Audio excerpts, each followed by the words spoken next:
చూస్తుంది.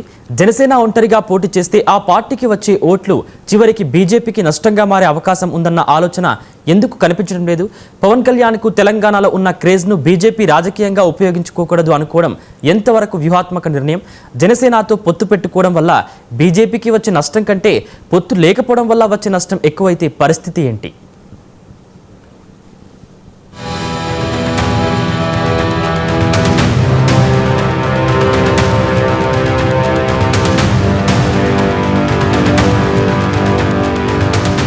ఎన్డీఏ ప్రభుత్వంలో కీలక భాగస్వామి జనసేన పార్టీతో పొత్తు ఉండదని బీజేపీ తెలంగాణ రాష్ట్ర అధ్యక్షుడు రామచంద్రరావు తేల్చి చెప్పారు.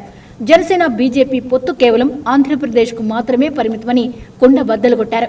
ఎన్డీఏలో భాగస్వామి అయినప్పటికీ జనసేనతో పాటు ఏ ఇతర పార్టీతోనూ తెలంగాణలో పొత్తులు పెట్టుకోమని ఢిల్లీలో ప్రకటించారు.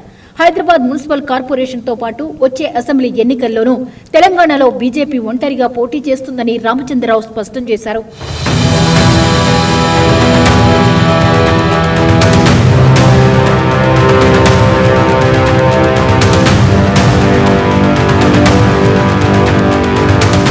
తెలంగాణలో బీజేపీ సొంత రాజకీయ బలాన్ని పెంచుకోవాలనుకోవడం సహజమైన వ్యూహమే.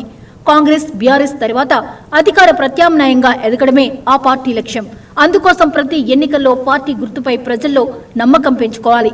అయితే పొత్తు అంటే సొంత బలాన్ని తగ్గించుకోవడం మాత్రమే కాదు, అదనపు ఓట్లను కలుపుకోవడం కూడా. జనసేనతో పొత్తు వల్ల బీజేపీకి వచ్చే అదనపు ఓట్లు ఎంత అన్నది ఒక లెక్క. జనసేన ఒంటరిగా పోటీ చేస్తే బీజేపీకి దూరమయ్యే ఓట్లు ఎంత అన్నది మరో లెక్క. స్వల్ప ఓట్ల తేడాతో ఫలితాలు మారే నియోజకవర్గాల్లో ఈ లెక్క మరింత కీలకం. అందుకే జనసేన విషయంలో బీజేపీ నిర్ణయం రాజకీయంగా ఆసక్తికరంగా మారింది.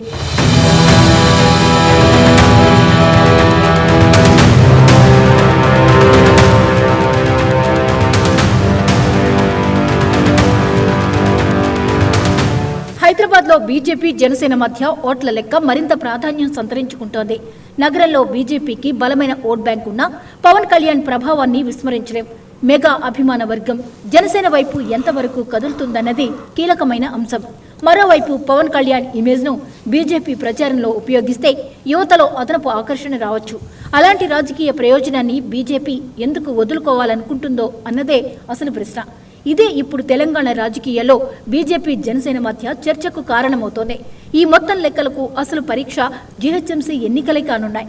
జనసేన లేకుండా బీజేపీ ఎంత బలం చూపించగలదో ఈ ఎన్నికలు స్పష్టం చేయనున్నాయి. అదే సమయంలో జనసేన ఒంటరిగా పోటీ చేస్తే తన వాస్తవ ఓటు శక్తిని నిరూపించుకోవాలి.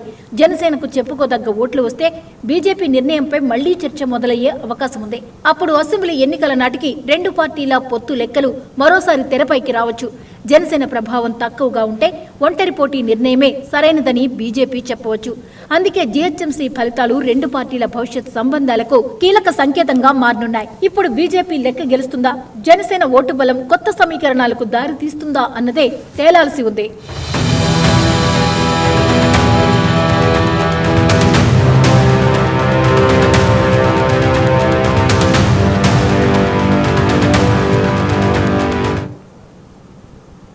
ఇవి ఇప్పటివరకున్న బులెటిన్ అప్డేట్స్. మరిన్ని అప్డేట్స్ కోసం